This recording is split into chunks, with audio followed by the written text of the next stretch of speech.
നമസ്കാരം. നമ്മുടെ subject irrigation engineering. അപ്പോൾ ലാസ്റ്റ് ക്ലാസ്സിൽ നമ്മൾ 4th മോഡ്യൂൾ ആണ് ഡിസ്കസ് ചെയ്തുകൊണ്ടിരുന്നത്. അതായത് ഇറിഗേഷൻ കനാലുകളെ കുറിച്ച് അല്ലേ? 4th മോഡ്യൂളിന്റെ ഒരു ഇൻട്രൊഡക്ഷൻ ഒക്കെ തന്നതാണ് കഴിഞ്ഞ ക്ലാസ്സിൽ. അപ്പോൾ ഈ മോഡ്യൂളിൽ പറയുന്നത് എന്താണ്? കനാലുകളെ കുറിച്ചും പിന്നെ അതുപോലെ ക്രോസ് ഡ്രെയിനേജ് വർക്ക്. ഞാൻ പറഞ്ഞു ഒരു കനാലും അതുപോലെ തന്നെ ഒരു ഡ്രെയിനേജും രണ്ടും കൂടെ പാസ് ചെയ്യുകയാണെങ്കിൽ രണ്ടും കൂടെ കൂട്ടിമുട്ടാൻ സാഹചര്യം വന്നാൽ അവിടെ നമ്മൾ കൺസ്ട്രക്ട് ചെയ്യുന്ന ആ ഇന്റർസെക്ഷൻ പോയിന്റിൽ കൺസ്ട്രക്ട് ചെയ്യുന്നതാണ് ക്രോസ് ഡ്രെയിനേജ് വർക്ക്. ഓക്കെ, അപ്പൊ അതും പിന്നെ അതുപോലെ സോയിൽ ഇറോഷനും, ഈ മൂന്നുമാണ് നമ്മുടെ 4th മോഡ്യൂളിൽ ഡിസ്കസ് ചെയ്യുന്നത് അല്ലേ? അപ്പൊ നമ്മൾ കഴിഞ്ഞ ക്ലാസ്സിൽ കനാലിനെ കുറിച്ച് പഠിക്കാൻ തുടങ്ങിയിരുന്നു. കനാൽസ് എന്തിനാണ് ആവശ്യം, what is the importance of irrigation canal എന്നുള്ളത് നമ്മൾ നോക്കി അല്ലേ? പിന്നെ അതുപോലെ തന്നെ ക്ലാസിഫിക്കേഷൻ ആണ് നോക്കിക്കൊണ്ടിരുന്നത്. അതിൽ തന്നെ ക്ലാസിഫിക്കേഷൻ നമ്മൾ പലതായി തരംതിരിച്ചിട്ടുണ്ട്. Classification based on the nature of source of supply അല്ലേ? എങ്ങനെയാണ്, എവിടെ നിന്നാണ് കനാലിന് വെള്ളം ലഭിക്കുന്നത്, അതിന്റെ ഡ്യൂറേഷൻ, ആ വെള്ളം കിട്ടുന്ന ഡ്യൂറേഷന്റെ അടിസ്ഥാനത്തിൽ നമ്മൾ രണ്ടായിട്ട് ക്ലാസിഫൈ ചെയ്തിരുന്നു അല്ലേ? ഏതൊക്കെയാണ് ഓർമ്മയുണ്ടല്ലോ അല്ലേ? പെർമനന്റ് കനാലും ഇനണ്ടേഷൻ കനാൽസും. പെർമനന്റ് കനാൽ എന്ന് വെച്ചാൽ എന്താണ്? എപ്പോഴും വെള്ളം ലഭിക്കുകയാണെങ്കിൽ ത്രൂ ഔട്ട് ദ ഇയർ, കൊല്ലം മുഴുവൻ നമുക്ക് വെള്ളം ഉണ്ടാവുന്ന കനാൽസിനെയാണ് പെർമനന്റ് കനാൽ എന്ന് പറയുന്നത്. പിന്നെ അതുപോലെ ഇനണ്ടേഷൻ കനാൽ, അപ്പൊ അതിന്റെ ഓപ്പോസിറ്റ് ആയിരിക്കും അല്ലെ? അപ്പൊ ഇനണ്ടേഷൻ കനാൽ എന്ന് പറഞ്ഞാൽ ഫ്ലഡ് അല്ലെങ്കിൽ മൺസൂൺ സീസണിൽ, റെയിനി സീസണില് വെള്ളം ലഭിക്കുന്ന കനാലിനെയാണ് എന്ത് വിളിക്കുന്നത്? ഇനണ്ടേഷൻ കനാൽ എന്ന് പറയാം അല്ലെ? പിന്നെ അതുപോലെ നമ്മൾ based on the fund available, നമുക്ക് കിട്ടുന്ന, നമ്മളിപ്പോ ഒരു കനാൽ ഉണ്ടാക്കിയത് അതിൽ നിന്ന് റവന്യൂ കിട്ടാനാണെങ്കിൽ അതിന്റെ അടിസ്ഥാനത്തിൽ നമ്മൾ രണ്ടായി ക്ലാസിഫൈ ചെയ്തിരുന്നു. അത് ഏതൊക്കെയാണ്? പ്രൊഡക്റ്റീവ് കനാൽസും പ്രൊട്ടക്റ്റീവ് കനാൽസും അല്ലെ? പ്രൊഡക്റ്റീവ് കനാൽ എന്ന് വെച്ചാൽ എന്താണ്?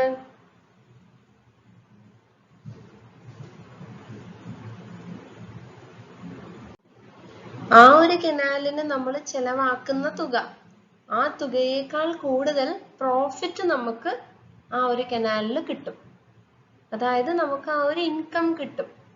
അങ്ങനത്തെ ഒരു കനാലാണ് എന്ത് വിളിക്കുക? പ്രൊഡക്റ്റീവ് കനാൽ അല്ലെ? PRODUCTIVE, പ്രൊഡക്റ്റീവ് കനാൽ എന്ന് വിളിക്കുന്നത്.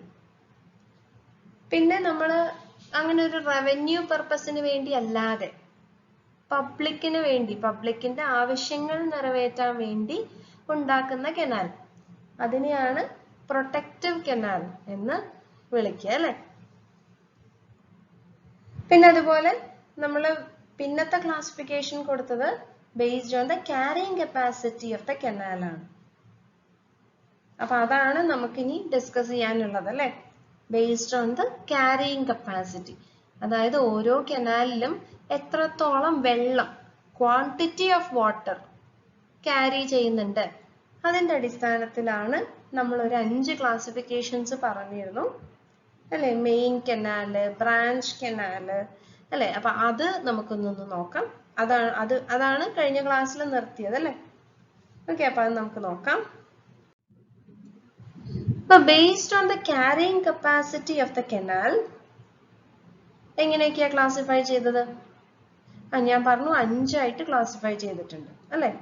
Main canal, branch canal, major distributaries, minor distributaries, watercourse or field channel. അങ്ങനെ 5 തരത്തിലാണ് carrying capacity അടിസ്ഥാനത്തിൽ ക്ലാസിഫൈ ചെയ്തിട്ടുള്ളത്. നമ്മൾ ഇത് ഫസ്റ്റ് മോഡ്യൂളിൽ കണ്ട അതേ ഒരു ഫിഗർ ആണ് അല്ലേ? ഇതുപോലൊരു ഫിഗർ നമ്മൾ ഫസ്റ്റ് മോഡ്യൂളിൽ പരിചയപ്പെട്ടതാണ്. ഓക്കെ, അപ്പൊ നമ്മുടെ ഹെഡ് വർക്ക് ഒക്കെ പഠിക്കുന്ന സമയത്ത് നമുക്ക് ഒന്നും കൂടെ ഞാൻ പറഞ്ഞു തരാം. ഇവിടെ ഡീറ്റെയിൽഡ് ആയിട്ട് തന്നെ നിങ്ങൾക്ക് പഠിക്കാനുണ്ട്. ഓക്കെ, അപ്പൊ നമ്മുടെ റിവർ ആണിത്. ഇപ്പൊ ഞാൻ ഈ ഒരു ഫിഗർ ആണ് എക്സ്പ്ലെയിൻ ചെയ്യാൻ പോകുന്നത്. അപ്പൊ ഇതാണ് നമ്മുടെ റിവർ. ഓക്കെ, പുഴയാണ്, പുഴ ഒഴുകാണ്. നമുക്ക് ഈ പുഴയിൽ നിന്ന് ഒരു കനാലിലേക്ക് വെള്ളം എടുക്കണം. അപ്പൊ അങ്ങനെ എടുക്കാൻ വേണ്ടി നമ്മൾ എന്ത് ചെയ്യും? ആ റിവറിന് കുറുകെ നമ്മളൊരു സ്ട്രക്ചർ ഉണ്ടാക്കും. ആ സ്ട്രക്ചറിനെയാണ് എന്ത് വിളിക്കുന്നത്? ഹെഡ് വർക്ക് അല്ലെ? Head work. അത് 2 തരത്തിലുള്ള ഹെഡ് വർക്ക് ഉണ്ട്. ഏതൊക്കെയാണ്? നമ്മൾ സെക്കൻഡ് മോഡ്യൂളിൽ ഒരു ഹെഡ് വർക്ക് പഠിച്ചിരുന്നു. അതുപോലെ തേർഡ് മോഡ്യൂളിൽ അടുത്ത ഹെഡ് വർക്കിനെ കുറിച്ചാണ് പഠിച്ചത് അല്ലെ? സെക്കൻഡ് മോഡ്യൂളിൽ പഠിച്ചത് ഡൈവേർഷൻ ഹെഡ് വർക്കിനെ കുറിച്ച്. ഇതൊരു ഡൈവേർഷൻ ഹെഡ് വർക്കാണ്. അതായത് കനാലിലേക്ക് വെള്ളം, പുഴയിൽ നിന്നുള്ള വെള്ളം ഡൈവേർട്ട് ചെയ്യാൻ നമ്മൾ ഉണ്ടാക്കിയ ഒരു സ്ട്രക്ചർ. അതാണ് ഡൈവേർഷൻ ഹെഡ് വർക്ക് അല്ലെ? പിന്നെ മറ്റത് സ്റ്റോറേജ് ഹെഡ് വർക്കാണ്. വെള്ളം സ്റ്റോർ ചെയ്ത് വെക്കാൻ. അതിനു വേണ്ടിയാണ് നമ്മൾ എന്തുണ്ടാക്കുന്നത്? സ്റ്റോറേജ് ഹെഡ് വർക്ക് എന്ന് പറയുന്നതാണ് നമ്മുടെ ഡാം അല്ലെ? ഡാംസ് ഒക്കെ ഉണ്ടാക്കിയിട്ടുള്ളത് വെള്ളം സ്റ്റോർ ചെയ്ത് വെക്കാനാണ്. അപ്പൊ സ്റ്റോറേജ് ഹെഡ് വർക്ക് ആണ് ഡാംസ്. ഓക്കെ, അപ്പൊ ഇവിടെ ഒരു ഡൈവേർഷൻ ഹെഡ് വർക്ക് ഉണ്ട്. അപ്പൊ അത് ഉള്ളത് കൊണ്ട് റിവറിൽ നിന്ന് വരുന്ന വെള്ളം ഡൈവേർട്ട് ചെയ്ത് കുറച്ച് ശതമാനം വെള്ളം എങ്ങോട്ട് വരും? നമ്മുടെ കനാലിലേക്ക് ഒഴുകും. അങ്ങനെ റിവറിൽ നിന്ന് ഡയറക്റ്റ് ആയിട്ട് എടുക്കുന്ന കനാലിനെയാണ് മെയിൻ കനാൽ എന്ന് വിളിക്കുന്നത്. ഇതാണ് മെയിൻ കനാൽ. ഓക്കെ, ഇനി ഈ മെയിൻ കനാലിനോട് അറ്റാച്ച് ചെയ്തുകൊണ്ട് ഒരുപാട് കനാൽസ് ഉണ്ടായിരിക്കും. കണ്ടോ? മെയിൻ കനാലിൽ നിന്ന് വെള്ളം എടുക്കാൻ ഇതൊരു മെയിൻ കനാലിൽ നിന്ന് വെള്ളം എടുക്കുന്ന അതിലും ചെറിയൊരു കനാലാണ് അല്ലെ?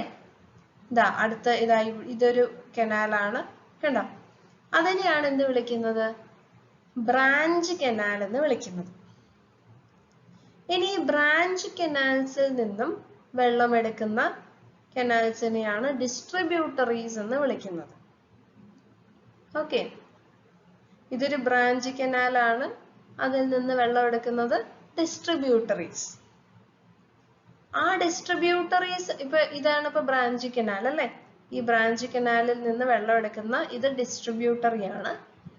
ഇനി ഈ ഡിസ്ട്രിബ്യൂട്ടറിനോട് അറ്റാച്ച് ചെയ്ത് നിൽക്കുന്ന, അതായത് മേജർ ഡിസ്ട്രിബ്യൂട്ടറി എന്ന് പറഞ്ഞാൽ ഉദ്ദേശിച്ചത് മേജർ ഡിസ്ട്രിബ്യൂട്ടറി. അത് കഴിഞ്ഞാൽ ഈ മേജർ ഡിസ്ട്രിബ്യൂട്ടറിനോട് അറ്റാച്ച് ചെയ്ത് നിൽക്കുന്നതാണ് മൈനർ ഡിസ്ട്രിബ്യൂട്ടറീസ്. ഓക്കെ, പിന്നെ അതുപോലെ മൈനർ ഡിസ്ട്രിബ്യൂട്ടറീസിനോട് അറ്റാച്ച് ചെയ്തുകൊണ്ട് പിന്നെ കാണപ്പെടുന്നത് ഫീൽഡിലേക്കുള്ള വെള്ളം പോകുന്ന ആ ഒരു ചാനലാണ്. അതാണ് ഫീൽഡ് ചാനൽ. ഓക്കെ, നമ്മുടെ പാടത്ത് വെള്ളം എത്തും. അപ്പൊ അതിനു വേണ്ടി പാടത്ത് കൊടുക്കുന്ന ആ ഒരു ചാനൽസിനെയാണ് ഫീൽഡ് ചാനൽ അഥവാ വാട്ടർ കോഴ്സ് എന്ന് വിളിക്കുന്നത്. ഓക്കെ, നമുക്ക് ഇതിന്റെയൊക്കെ ഒന്ന് ഡെഫിനിഷൻസ് ഒക്കെ നോക്കാം. അപ്പൊ ആദ്യം മെയിൻ കനാൽ. അപ്പൊ മെയിൻ കനാൽ എന്ന് വെച്ചാൽ take off from the reservoir and receives supplies of water through head regulator. അപ്പൊ നമ്മുടെ മെയിൻ കനാൽ എവിടെ നിന്നാണ് എടുക്കുന്നത്? റിസർവോയറിൽ നിന്ന്. റിസർവോയറിൽ നിന്ന് ആദ്യം വരുന്ന കനാലാണ് മെയിൻ കനാൽ അല്ലെ? പിന്നെ ഒരു ഹെഡ് റെഗുലേറ്റർ ഉപയോഗിച്ചുകൊണ്ടാണ് കനാലിലേക്ക് വെള്ളം ഡൈവേർട്ട് ചെയ്യുന്നത്. It has a very high discharging capacity and water from them is not directly drawn for irrigation. അപ്പോൾ ഈ മെയിൻ കനാലില് ഒരുപാട് വെള്ളമുണ്ട്, നല്ല ഹൈ ഡിസ്ചാർജ് ആണ് അല്ലെ? ഏറ്റവും കൂടുതൽ ഡിസ്ചാർജ് മെയിൻ കനാലിലായിരിക്കും. അതുകൊണ്ട് തന്നെ ഹൈ ഡിസ്ചാർജ് ഉള്ളത് കൊണ്ട് നമുക്ക് ഒരിക്കലും ഇതിന്ന് ഡയറക്റ്റ് ആയിട്ട് വെള്ളം ഇറിഗേഷന് എടുക്കാൻ സാധിക്കില്ല. It acts as a conveyance for water and distributes water to branch canals and major distributaries. അപ്പോൾ ഇത് വെറും എന്താണ് മെയിൻ കനാൽ എന്ന് പറയുന്നത്? വെറും ഒരു വാട്ടർ കൺവേയിങ് മീഡിയം ആണ് അല്ലേ? വെള്ളം എത്തിക്കുന്ന ഒരു മീഡിയം. അതിൽ നിന്ന് നമ്മൾ ബ്രാഞ്ച് കനാൽസ് ഉപയോഗിച്ച് വേണം, അല്ലെങ്കിൽ ഡിസ്ട്രിബ്യൂട്ടറീസ് ഉപയോഗിച്ച് വേണം എന്ത് വെള്ളം എടുക്കാൻ, ഫീൽഡിലേക്ക് വെള്ളം എടുക്കാൻ. ഓക്കെ, അപ്പൊ അതാണ് മെയിൻ കനാലിന്റെ പർപ്പസ്. വെള്ളം ക്യാരി ചെയ്ത് ഒരുപാട് സ്ഥലത്തേക്ക് എത്തിക്കും. Convey the water. ഓക്കെ, പിന്നെ അടുത്തത് ബ്രാഞ്ച് കനാൽസ് ആണ് അല്ലെ? The branches of the main canal. അപ്പൊ ബ്രാഞ്ച് കനാൽ എന്ന് പറഞ്ഞാൽ എന്താണ്? നമ്മുടെ മെയിൻ കനാലിന്റെ ബ്രാഞ്ച് ആണ് ബ്രാഞ്ച് കനാൽ അല്ലേ? It derives supplies from the main canal. Branch canalന് വെള്ളം ലഭിക്കുന്നത് മെയിൻ കനാലിൽ നിന്നാണ്. In practice, normally branch canals also do not directly supply water for irrigation, except in special cases like supplying water to upland areas through pipes. അപ്പോൾ നമുക്ക് ഒരു എന്താ പറയാ, സാധാരണ കാണുന്ന ഒരു രീതി നോക്കുകയാണെങ്കിൽ ബ്രാഞ്ച് കനാൽസിനും നമ്മുടെ പാടത്തേക്ക് വെള്ളം സപ്ലൈ ചെയ്യാൻ കഴിയില്ല. കാരണം ഈ ബ്രാഞ്ച് കനാൽസിലും ഡിസ്ചാർജ് ഒരുപാടുണ്ട്.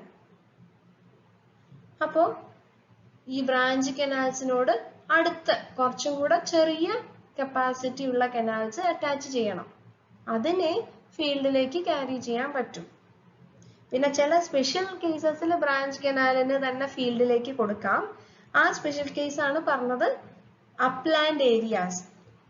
അതായത് കുറച്ച് ഉയർന്നു നിൽക്കുന്ന സ്ഥലങ്ങളൊക്കെ ആണെങ്കിൽ അവിടെ വെള്ളം എത്തണമെങ്കിൽ കുറച്ച് അധികം ഡിസ്ചാർജ് ഉള്ള പൈപ്പ്സേ കുറച്ച് ഉയർന്ന പ്രദേശത്തേക്ക് വെള്ളം എത്തിക്കാൻ സാധിക്കും അല്ലെ? അപ്പൊ അങ്ങനത്തെ സിറ്റുവേഷൻസിലൊക്കെ ബ്രാഞ്ച് കനാലിന് ഇറിഗേറ്റ് ചെയ്യാൻ സാധിക്കും. പക്ഷേങ്കിൽ ഒരു സാധാരണ രീതിയിൽ ബ്രാഞ്ച് കനാലിൽ വരുന്ന വെള്ളവും അത്യാവശ്യം ഡിസ്ചാർജ് ഉണ്ട്. അപ്പൊ അതും ഡയറക്റ്റ്ലി നമുക്ക് എങ്ങോട്ട് കൊടുക്കാൻ പറ്റില്ല? ഫീൽഡിലേക്ക് കൊടുക്കാൻ പറ്റില്ല. The main function of these canals is to make the water available in different parts of the tract of land where irrigation is practiced. അപ്പൊ ഇതിന്റെ പർപ്പസ് എന്താണ്? ബ്രാഞ്ച് കനാലിന്റെ വെള്ളം പല സ്ഥലങ്ങളിലും എത്തിക്കാൻ അല്ലെ? പല സ്ഥലങ്ങളിലും പാടപ്രദേശം ഉണ്ടാവും. അപ്പൊ മെയിൻ കനാലിന് ഒരു ഫിക്സഡ് റൂട്ടിലൂടെ പോകാൻ സാധിക്കും. ഈ ബ്രാഞ്ച് കനാലാണ് ബാക്കിയുള്ള സ്ഥലങ്ങളിലൊക്കെ വെള്ളം എത്തിക്കുന്നത്. It supplies water to the major and minor distributaries. അതുപോലെ ഈ ബ്രാഞ്ച് കനാലാണ് മേജർ ഡിസ്ട്രിബ്യൂട്ടറിയിലേക്കും അതുപോലെ മൈനർ ഡിസ്ട്രിബ്യൂട്ടറിയിലേക്കും വെള്ളം എത്തിക്കുന്നത്. ഓക്കെ, അപ്പൊ അതാണ് ബ്രാഞ്ച് കനാൽ. ഇനി അടുത്തത് major distributaries. This canal takes off from a branch canal and distributes water to various parts of the land to direct irrigation to be developed. അപ്പോൾ distributary എന്താണ്? Main distributary എന്ന് പറയുമ്പോൾ branch കനാലിൽ നിന്നും വെള്ളം എടുക്കുന്ന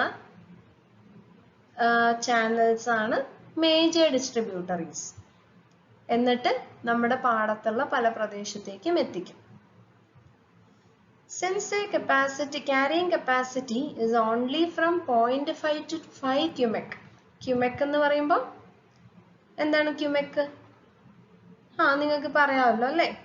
മീറ്റർ ക്യൂബ് പെർ സെക്കൻഡ്. അതിനെ പറയുന്ന വേറെ പേരാണ് ക്യൂമെക്. ഡിസ്ചാർജിന്റെ യൂണിറ്റ് ആണ്. അപ്പൊ ഇതിന്റെ ക്യാരിങ് കപ്പാസിറ്റി, മേജർ ഡിസ്ട്രിബ്യൂട്ടറീസിന്റെ ക്യാരിങ് കപ്പാസിറ്റി 0.5 to 5 ക്യൂമെക്കേ ഉള്ളൂ. അതുകൊണ്ട് തന്നെ അതിന്റെ സൈസ് എന്ന് പറയുന്നത് വളരെ ചെറുതാണ്. അതായത് ഈ ഒരു പൈപ്പിന്റെ, ഈ ഒരു കനാലിന്റെ ഡയമീറ്റർ അല്ലെങ്കിൽ എന്താണ് കപ്പാസിറ്റി വളരെ കുറവാണ്. It supplies water to minor distributaries. ഈ മേജർ ഡിസ്ട്രിബ്യൂട്ടറീസ് ആണ് പിന്നെ മൈനർ ഡിസ്ട്രിബ്യൂട്ടറീസിലേക്ക് വെള്ളം കൊടുക്കുന്നത്. ഇനി അടുത്തത് മൈനർ ഡിസ്ട്രിബ്യൂട്ടറി ആണ്. Smaller in section than major distributaries as they derive supplies from them and supply water to field channels. അപ്പോൾ നമ്മുടെ മൈനർ ഡിസ്ട്രിബ്യൂട്ടറി എന്ന് പറയുമ്പോൾ മേജർ ഡിസ്ട്രിബ്യൂട്ടറിന്റെ കപ്പാസിറ്റിയിലും കുറവാണ് അല്ലേ? പിന്നെ അതുപോലെ ഫീൽഡ് ചാനൽസിലേക്ക്, ഫീൽഡിൽ കുറെ ചാനൽസ് ഉണ്ടാവും അല്ലേ? നമ്മൾ എന്താണ് കണ്ടിട്ടില്ലേ പാടത്തൊക്കെ കുറെ വെള്ളം പോകാനുള്ള കുറെ ചാനൽസ്. അപ്പൊ അവിടേക്കൊക്കെ വെള്ളം എത്തിക്കുന്നത് ഈ മൈനർ ഡിസ്ട്രിബ്യൂട്ടറി ആണ്. It sometimes draws supply from the branch canals also. അപ്പൊ ബ്രാഞ്ച് കനാലിൽ നിന്നൊക്കെ ചില സമയത്ത് മൈനർ ഡിസ്ട്രിബ്യൂട്ടറി വെള്ളം എടുക്കും. For effective distribution of water and even the length of the field channel is more, and when the length of the field channel is more, minor distributaries come into existence. ഈ minor distributary എപ്പോഴും ആവശ്യമില്ല. നമുക്ക് ഈ major ഡിസ്ട്രിബ്യൂട്ടറിക്ക് തന്നെ പാടത്തേക്ക് വെള്ളം കൊടുക്കാൻ സാധിക്കും. പക്ഷേ ഫീൽഡ് വലുതാണെങ്കിൽ, വലിയ പാടമൊക്കെ ആണെങ്കിൽ ഈ മേജർ ഡിസ്ട്രിബ്യൂട്ടറിക്ക് എല്ലാ ഭാഗത്തും എത്തിക്കോളണമെന്നില്ല. അപ്പൊ അങ്ങനത്തെ ഒരു സാഹചര്യത്തിലാണ് മൈനർ ഡിസ്ട്രിബ്യൂട്ടറീസ് ആവശ്യം. Their discharging capacity is less than 0.5 cubic. അപ്പോൾ 0.5 meter cube per secondലും കുറവാണ് മൈനർ ഡിസ്ട്രിബ്യൂട്ടറീസിന്റെ ക്യാരിങ് കപ്പാസിറ്റി. ഇനി അവസാനത്തേതാണ് watercourse or field channels. അവരെന്താണ്? Very small channels which are constructed and maintained by the cultivators themselves. അതായത് ആരുടെയാണോ ആ ഒരു field, ആ പാടം ആരുടെയാണോ അവര് തന്നെയാണ് ഈ ഒരു വാട്ടർ കോഴ്സ് അല്ലെങ്കിൽ ഫീൽഡ് ചാനൽ റെഗുലേറ്റ് ചെയ്യുന്നത്. അതായത് അവിടെ ഫ്ലോ എത്ര വേണം, എത്ര ഡിസ്ചാർജ് വേണം എന്നുള്ളതൊക്കെ തീരുമാനിക്കുന്നത് ആ ഒരു പാടത്തിന്റെ ഓണർ ആയിരിക്കും. These channels derive supplies from the minor distributaries through outlets and spreads the water on the field. അപ്പൊ നമുക്ക് ആ ഒരു പാടത്തേക്കുള്ള ആ ഫീൽഡിലെ ചാനൽസിലേക്ക് വെള്ളം കിട്ടുക മൈനർ ഡിസ്ട്രിബ്യൂട്ടറിയിൽ നിന്നാണ് അല്ലേ? അപ്പൊ ഈ മൈനർ ഡിസ്ട്രിബ്യൂട്ടറിന്റെ എൻഡ് പോയിന്റില് ഒരു ഡിവൈസ് ഉണ്ട്. ആ ഡിവൈസിനെയാണ് നമ്മൾ ഔട്ട്ലെറ്റ്സ് എന്ന് പറയുക. അപ്പൊ ഈ ഔട്ട്ലെറ്റിലൂടെയാണ്, അതായത് ആ ഒരു എൻഡ് പോയിന്റിൽ നമ്മൾ എന്താണ് ഫ്ലോ റെഗുലേറ്റ് ചെയ്യാൻ വേണ്ടി കൊടുക്കുന്ന സ്ട്രക്ചർ ഔട്ട്ലെറ്റ്സ്. ആ ഔട്ട്ലെറ്റിലൂടെയാണ് ഫീൽഡ് ചാനലിലേക്ക് മൈനർ ഡിസ്ട്രിബ്യൂട്ടറിയിൽ നിന്ന് വെള്ളം ലഭിക്കുന്നത്. The quantity of water drawn from the outlet will be proportionate to the area to be irrigated. അപ്പൊ എത്ര ഏരിയ ഇറിഗേറ്റ് ചെയ്യാനുണ്ടോ, എത്ര ഫീൽഡ് നനയ്ക്കാനുണ്ടോ അതിനനുസരിച്ചാണ് നമ്മൾ ഈ ഒരു മൈനർ ഡിസ്ട്രിബ്യൂട്ടറിയിൽ നിന്ന് വെള്ളം എടുക്കുന്നത്. ഓക്കെ, അപ്പൊ അതാണ് based on the quantity of water അല്ലെങ്കിൽ carrying capacity of the canal, അതിന്റെ അടിസ്ഥാനത്തിലുള്ള ക്ലാസിഫിക്കേഷൻ. ഇനി നിങ്ങൾക്ക് ഒരു ക്ലാസിഫിക്കേഷനും കൂടിയാണ് ഉള്ളത്. Classification based on the functioning of the canal. നമ്മളൊരു കനാൽ ഉണ്ടാക്കുകയാണെങ്കിൽ ആ ഒരു കനാല് എന്ത് പർപ്പസിനാണ് ഉണ്ടാക്കിയത് എന്നുള്ള അടിസ്ഥാനത്തിൽ നമുക്കൊരു 6 ആയിട്ട് ക്ലാസിഫൈ ചെയ്യാം. Irrigation canal, feeder canal, navigation canal, power canal, link canal, carrier canal. അങ്ങനെ ഒരു 6 ക്ലാസിഫിക്കേഷൻ ഉണ്ട് based on the functioning of the canal. അതായത് എന്ത് പർപ്പസിനാണോ ആ ഒരു കനാൽ ഉണ്ടാക്കിയത് അതിന്റെ അടിസ്ഥാനത്തിൽ. അപ്പൊ ഇറിഗേഷൻ കനാൽ എന്ന് പറഞ്ഞാൽ എന്തായിരിക്കും? It carries water to the field for irrigation purpose only. അപ്പൊ ഈ ഒരു കനാലിൽ നിന്ന് വരുന്ന വെള്ളം പാടങ്ങളൊക്കെ നനയ്ക്കാൻ മാത്രമുള്ളതാണ് അല്ലേ? അതാണ് ഇറിഗേഷൻ കനാൽ.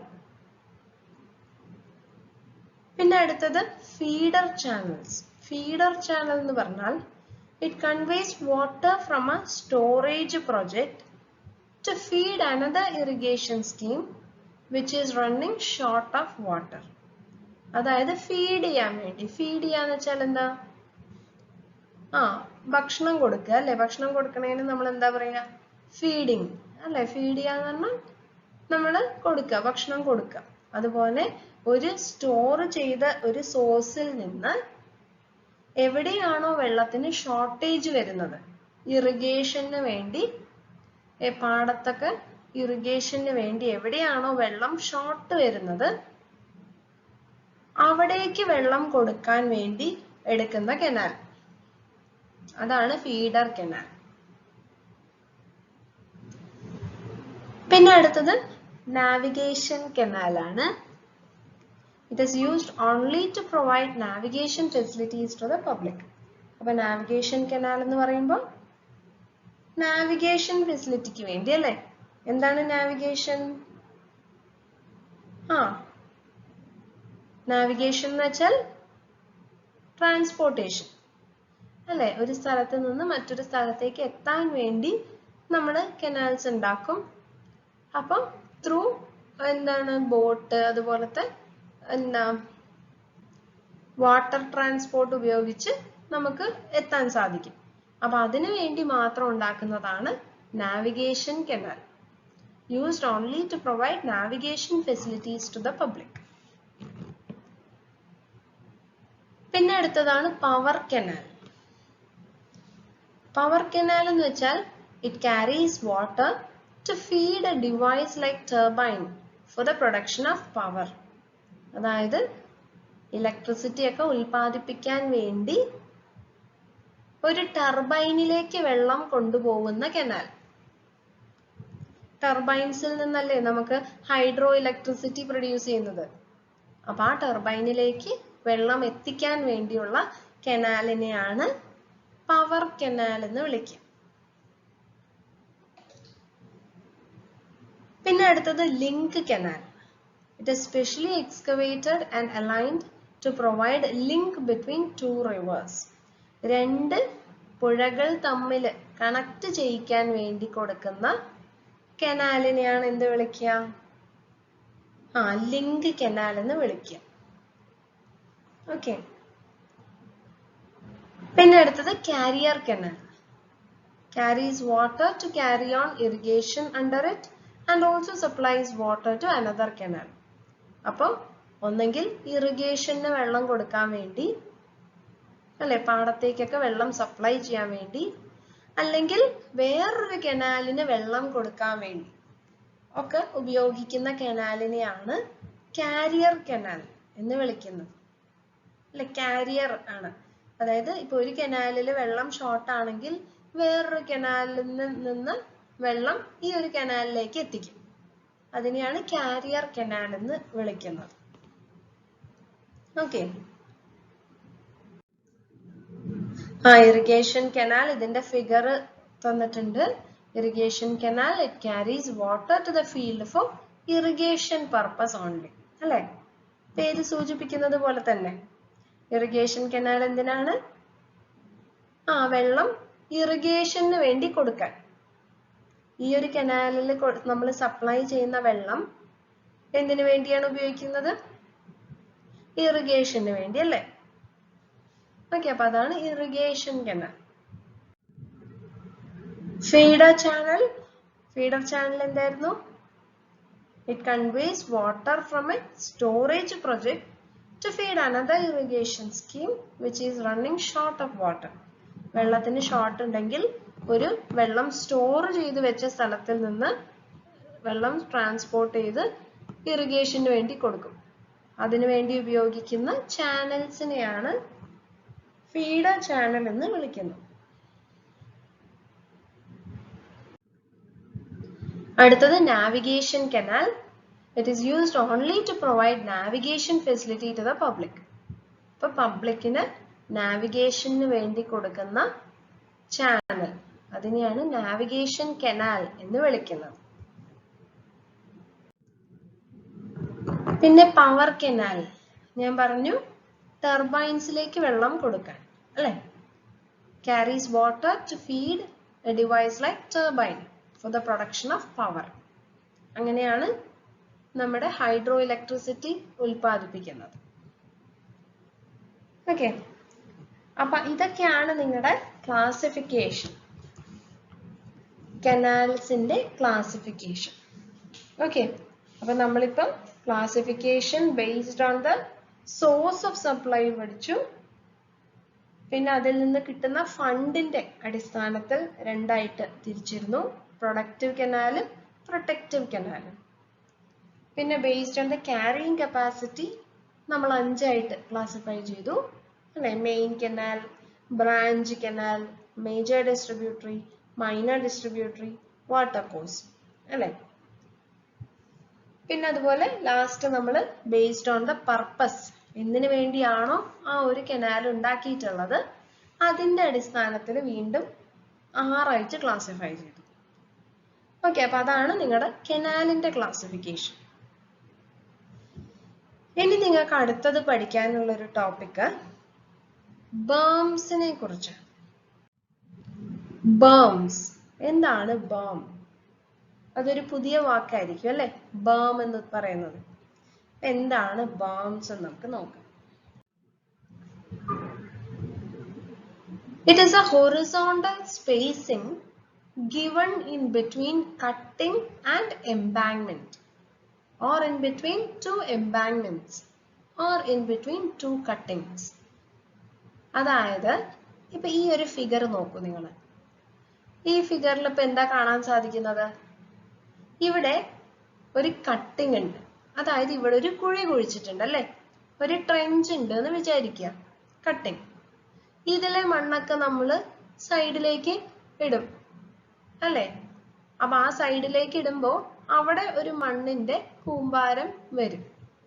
അതിനെയാണ് നമ്മൾ എംബാങ്ക്മെന്റ് എന്ന് വിളിക്കുന്നത് അല്ലെ. ഒരു റേസ്ഡ് പ്ലാറ്റ്ഫോം, അതിനെയാണ് എംബാങ്ക്മെന്റ് എന്ന് പറയാം. ഒരു താഴേക്ക് നിൽക്കുന്ന ഒരു റെഡ്യൂസ്ഡ് പ്ലാറ്റ്ഫോമിനെയാണ് കട്ടിംഗ് എന്ന് വിളിക്കാം. ഓക്കെ, അപ്പൊ ഇതാണ് കട്ടിംഗ്, ഇങ്ങനെ കൂടി നിൽക്കുന്ന ഇതാണ് എംബാങ്ക്മെന്റ്. അപ്പൊ ഈ ഒരു കട്ടിങ്ങിന്റെയും എംബാങ്ക്മെന്റിന്റെയും ഇടയിലുള്ള ഒരു ഹൊറിസോണ്ടൽ സ്പേസിംഗ്, ഈ സ്പേസിനെയാണ് എന്ത് വിളിക്കുക? ബേംസ് എന്ന് വിളിക്കുന്നത്.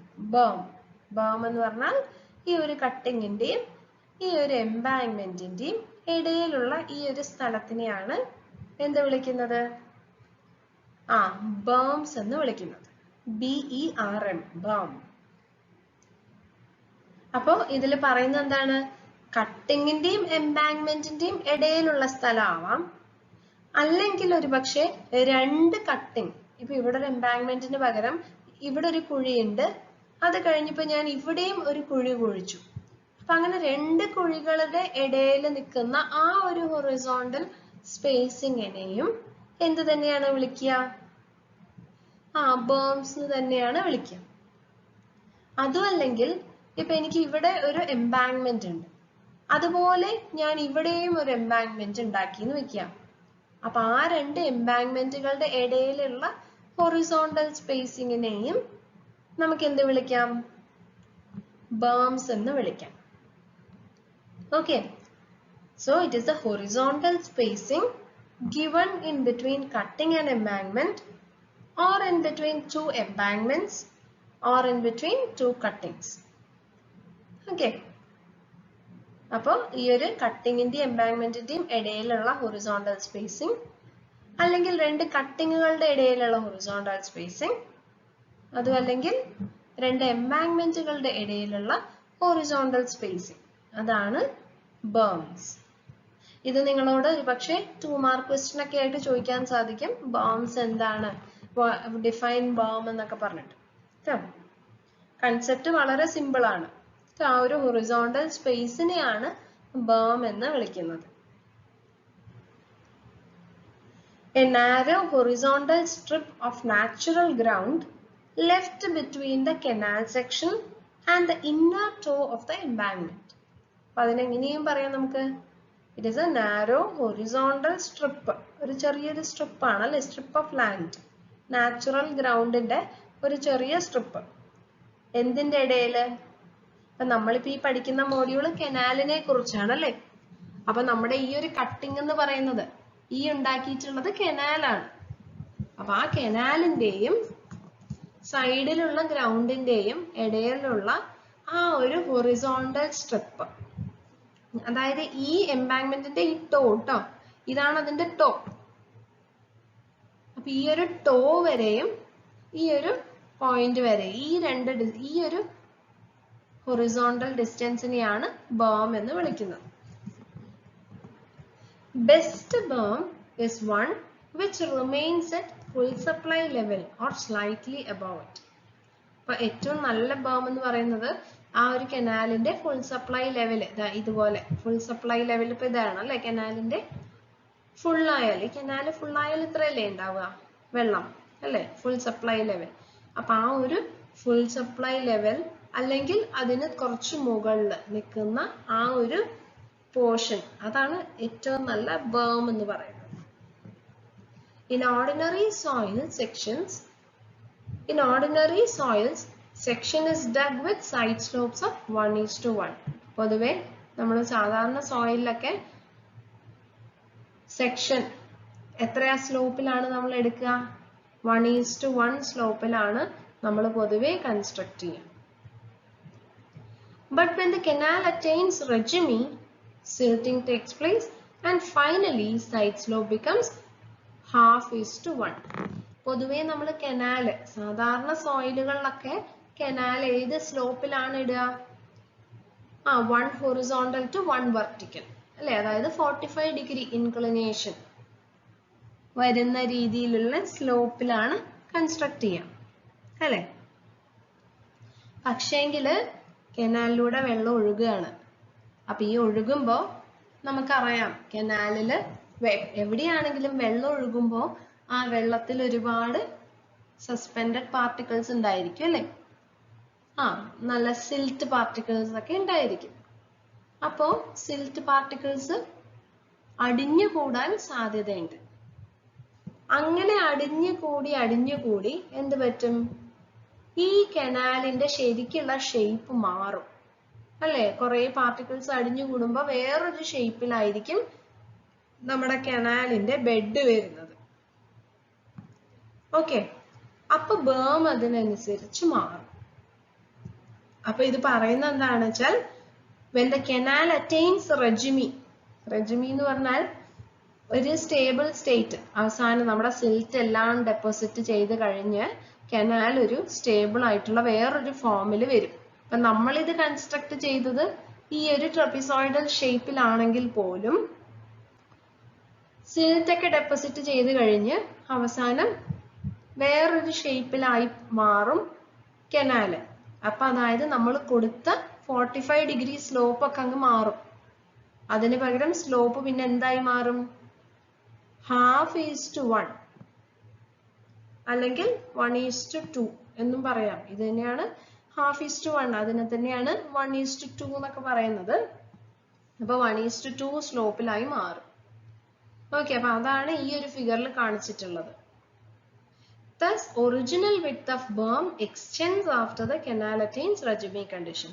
അപ്പൊ ഈ ഒരു berm width ഉണ്ടല്ലോ, ഈ bermന്റെ width അങ്ങ് കൂടും. കുറെ സിൽറ്റ് ഡെപ്പോസിറ്റ് ചെയ്യുമ്പോൾ കൂടുതൽ ഹൊറിസോണ്ടൽ സ്പേസ് കിട്ടും അല്ലെ. അപ്പൊ നമ്മുടെ bermന്റെ ലെങ്ത് കൂടും, അതാണ് പറയുന്നത്. ഈ രണ്ടാമത്തെ ഡയഗ്രത്തിൽ നോക്കിയാൽ നിങ്ങൾക്കത് മനസ്സിലാവും കേട്ടോ. അപ്പൊ നോക്കൂ ഈ രണ്ടാമത്തെ ഡയഗ്രം. ഇതാണ് നമ്മുടെ കനാൽ. ഓക്കെ, കനാലിന്റെ ഒറിജിനൽ സ്ലോപ്പ്. അപ്പൊ ഇതാണ് കനാൽ സെക്ഷൻ. ഇവിടെ വരച്ചത് കണ്ടോ? ഈ വരേന്റെ അർത്ഥം എന്താണെന്ന് അറിയാലോ അല്ലെ എല്ലാവർക്കും. ഇങ്ങനെ ഒരു സെറ്റ് ഒക്കെ പോലെ എഴുതി ഉള്ള ഈ ഒരു വര, ഈ വെർട്ടിക്കൽ വര, ഇവിടുന്ന് ഇങ്ങോട്ടേക്ക് എക്സ്റ്റെൻഡ് ചെയ്യും. ഈ കനാലിന്റെ ബാക്കി ഇങ്ങോട്ട് എക്സ്റ്റെൻഡ് ചെയ്യും എന്നുള്ളത് സൂചിപ്പിക്കാനാണ് ഇങ്ങനെ ഒരു വര വരച്ചിട്ടുള്ളത്. ഓക്കെ, ഇങ്ങനെ ഒരു വര. അതുപോലെ ഈ സൈഡിലും ഇത് ബാങ്ക് ആണ്, അതായത് ഈ ഒരു എംബാങ്ക്മെന്റ് അല്ലെ. ഈ എംബാങ്ക്മെന്റ് പകുതിയെ കാണിച്ചിട്ടുള്ളൂ, ബാക്കി ഇതിന്റെ ബാക്കി അപ്പുറത്തേക്ക് ഉണ്ട് എന്നുള്ളതാണ് സൂചിപ്പിക്കുന്നത്. അപ്പോ എന്താണ്, ആദ്യം നമ്മൾ ഉണ്ടാക്കിയ കനാല് ഇതാണ് നമ്മൾ ഉണ്ടാക്കിയ സ്ലോപ്പ്, അതായത് 1:1 ഇനിഷ്യലി നമ്മൾ ഉണ്ടാക്കിയ സ്ലോപ്പ് ആണ് ഈ കാണിച്ചിട്ടുള്ളത്. പക്ഷേങ്കിൽ എന്ത് പറ്റും, അപ്പൊ അതാണ് ഒറിജിനൽ ബേം അല്ലെ. അതായത് നമ്മുടെ കനാൽ ഇതാണ് എംബാങ്ക്മെന്റ്. അപ്പൊ അതിന്റെ രണ്ടിന്റെ ഇടയിലുള്ള സ്പേസ്, ഹൊറിസോണ്ടൽ സ്ട്രിപ്പ്. അപ്പൊ ഇതാണ് ആദ്യത്തെ ബേം, ഒറിജിനലി ഉള്ള ബേം. പക്ഷേങ്കിൽ നമ്മൾ പറഞ്ഞു സിൽറ്റിംഗ് ഒക്കെ നടക്കും. അപ്പൊ അങ്ങനെ സിൽറ്റിംഗ് നടന്നാൽ പാർട്ടിക്കിൾസ് എല്ലാം അടിഞ്ഞു കൂടും അല്ലെ. അടിഞ്ഞു കൂടുമ്പോ ഈ 1:1 സ്ലോപ്പ് മാറി അതെന്താവും, 1/2:1 സ്ലോപ്പിലേക്ക് അങ്ങ് മാറും. അങ്ങനെ 1/2:1 സ്ലോപ്പിലേക്ക് മാറുമ്പോ നമ്മുടെ ബേം, ഇതൊക്കെ സോയിലാണ് അല്ലെ, സിൽറ്റ് പാർട്ടിക്കിൾസ് ആണ്. സിൽറ്റ് പാർട്ടിക്കിൾസ് അടിഞ്ഞു കൂടിയാൽ സോയിലിന്റെ അതുപോലെ തന്നെ നിൽക്കും. അപ്പൊ ഫൈനൽ ബേം കുറച്ചുകൂടെ വലുതാവും, എക്സ്റ്റെൻഡ് ചെയ്യും അല്ലെ. അപ്പൊ അതാണ് പറഞ്ഞിട്ടുള്ളത്. Thus the original width of berm extends after the canal attains Regimi condition. അപ്പൊ കനാൽ റെജിമി കണ്ടീഷനിൽ എത്തിയാൽ, അതായത് സിൽറ്റിംഗ് എല്ലാം തീർന്നാൽ ഈ ബേമിന്റെ വിഡ്ത്ത് എക്സ്റ്റെൻഡഡ് ആവും അല്ലെ, കൂടും. ഓക്കെ, അതാണ് കാണിച്ചിട്ടുള്ളത്. സിൽറ്റിംഗ് ആണ്, സിൽറ്റ് പാർട്ടിക്കിൾസ് ആണ്.